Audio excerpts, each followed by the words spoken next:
hello मम्मीस morning मಕ್ಕಳಿಗೆ breakfast ಗೆ ಈ ತರ ರಾಗಿ ದೋಸೆ ಮಾಡ್ಕೊಡೋದ್ರಿಂದ ತುಂಬಾ ಎನರ್ಜೆಟಿಕ್ ಆಗಿರ್ತಾರೆ ಹಾಗೆ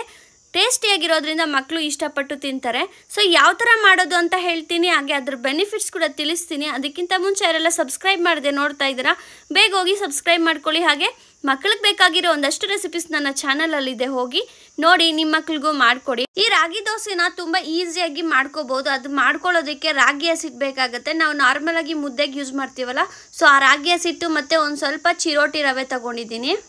ಈಗ ಒಂದು ಬೌಲ್ ಗೆ ಒಂದು 4 ಟೇಬಲ್ ಸ್ಪೂನ್ ಅಷ್ಟು ರಾಗಿ ಹಸಿಟ್ಟನ್ನ ಹಾಕೋತಾ ಇದ್ದೀನಿ ನಿಮ್ಮ ಪಾಪು ಎಷ್ಟು ತಿನ್ನುತ್ತೆ ಅಂತ ನೋಡ್ಕೊಂಡು ಅದರ ಮೇಲೆ ಕ್ವಾಂಟಿಟಿನ ತಗೊಳ್ಳಿ ಈಗ ಅದರ ಜೊತೆಗೆ 1 ಟೇಬಲ್ ಸ್ಪೂನ್ ಅಷ್ಟು ನಾನು ರವೆನ ಸೇರಿಸ್ಕೊತಾ ಇದ್ದೀನಿ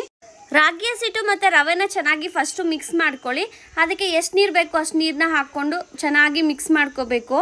ನಿಮಗೆ ದೋಸೆ ನೀರಾಗಿ ಬೇಕು ಅಂದ್ರೆ ಸ್ವಲ್ಪ ನೀರನ್ನ ಜಾಸ್ತಿ ಹಾಕೊಳ್ಳಿ ಒಂದು ಸ್ವಲ್ಪ ಗಟ್ಟಿಯಾಗಿ ಬೇಕು ಅಂದ್ರೆ ಸ್ವಲ್ಪ ನೀರನ್ನ ಕಮ್ಮಿ ಹಾಕೊಂಡು ಕಲಿಸ್ಕೊಳ್ಳಿ ಈ ತರ ಚೆನ್ನಾಗಿ ಮಿಕ್ಸ್ ಮಾಡ್ಕೊಳ್ಳಿ ಗಂಟಿಲ್ದಂಗೆ ಇದನ್ನ ಚೆನ್ನಾಗಿ ಮಿಕ್ಸ್ ಮಾಡಿಬಿಟ್ಟು ಒಂದು 10-15 ನಿಮಿಷ ಇದನ್ನ ಹಂಗೆ ನೆನೆಸಿಡಬೇಕಾಗುತ್ತೆ ಯಾಕಂದ್ರೆ ರವೆ ಎಲ್ಲ ನೆನಿಬೇಕು ಅವಾಗೆ ಚೆನ್ನಾಗಿ ಬರೋದು ರಾಗಿ ಮಕ್ಕಳು ಕೊಡೋದ್ರಿಂದ ತುಂಬಾನೇ ಒಳ್ಳೆಯದು ಇದರಲ್ಲಿ ಕ್ಯಾಲ್ಸಿಯಂ ಎಲ್ಲ ಇರೋದ್ರಿಂದ ಮಕ್ಕಳ ಬೋನ್ ಕೂಡ ತುಂಬಾ ಸ್ಟ್ರಾಂಗ್ ಆಗುತ್ತೆ ಹಾಗೆ ಡೈಜೆಷನ್ ಕೂಡ ತುಂಬಾ ಈಸಿಯಾಗಿ ಆಗುತ್ತೆ ಹಾಗೆ ರಾಗಿನ ಮಕ್ಕಳು ಕೊಡೋದ್ರಿಂದ ಹೆಲ್ತಿಯಾಗಿ ವೇಟ್ ಗೇನ್ ಕೂಡ ತುಂಬಾ ಚೆನ್ನಾಗಿ ಆಗ್ತಾರೆ ರಾಗಿನ ಯೂಸ್ ಮಾಡ್ಕೊಂಡು ತುಂಬಾ ತರ ರೆಸಿಪಿನ ಮಾಡಬಹುದು ನಿಮಗೆ ಬೇಕು ಅಂದ್ರೆ ನಮ್ಮ ಚಾನೆಲ್ ಅಲ್ಲಿ ಒಂದ್ಸಲ ಚೆಕ್ ಮಾಡಿ ಹಾಗೆ ಇನ್ನಷ್ಟು ರೆಸಿಪಿನ ಹಾಕ್ತಾ ಇರ್ತೀನಿ ಬೇಗ ಹೋಗಿ ಸಬ್ಸ್ಕ್ರೈಬ್ ಮಾಡ್ಕೊಂಡು ಪಕ್ಕದಲ್ಲಿರೋ ಬೆಲ್ ಐಕಾನ್ ಪ್ರೆಸ್ ಮಾಡಿ ಸೋ ದಟ್ ನಾನು ಹಾಕಿದ ತಕ್ಷಣ ನಿಮಗೆ ನೋಟಿಫಿಕೇಶನ್ ಬರುತ್ತೆ ನೀವು ಅದನ್ನ ನೋಡ್ಬಿಟ್ಟು ನಿಮ್ಮ ಮಕ್ಕಳಿಗೆ ಮಾಡ್ಕೊಡ್ಬೋದು ಈಗ 15 ಮಿನಿಟ್ಸ್ ಆದ್ಮೇಲೆ ಅದು ಚೆನ್ನಾಗಿ ನೆಂದಿದೆ ಇವಾಗ ತವಾ ಮೇಲೆ ದೋಸೆ ತರ ಹಾಕಿದ್ದೀನಿ ಇದನ್ನ ಮೀಡಿಯಂ ಫ್ಲೇಮ್ ಅಲ್ಲಿ ಬೇಯಿಸ್ಕೋಬೇಕಾಗುತ್ತೆ ರಾಗಿ ಅಲ್ವಾ ಸ್ವಲ್ಪ ಚೆನ್ನಾಗಿ ಬೇಯಬೇಕು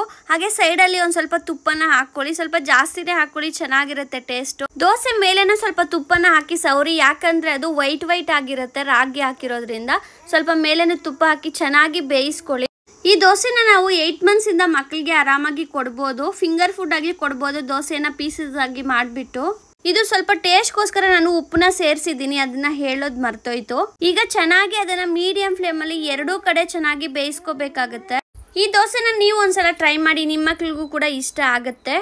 ಇನ್ನಷ್ಟು ಬ್ರೇಕ್ಫಾಸ್ಟ್ ರೆಸಿಪಿನ ಅಪ್ಲೋಡ್ ಮಾಡ್ತಾ ಇರ್ತೀನಿ ಬೇಗ ಹೋಗಿ ಸಬ್ಸ್ಕ್ರೈಬ್ ಮಾಡ್ಕೊಳ್ಳಿ ಹಾಗೆ ಮಕ್ಕಳಿರೋಂಥವ್ರಿಗೆ ಈ ವಿಡಿಯೋನ ಶೇರ್ ಮಾಡಿ ಬಾಯ್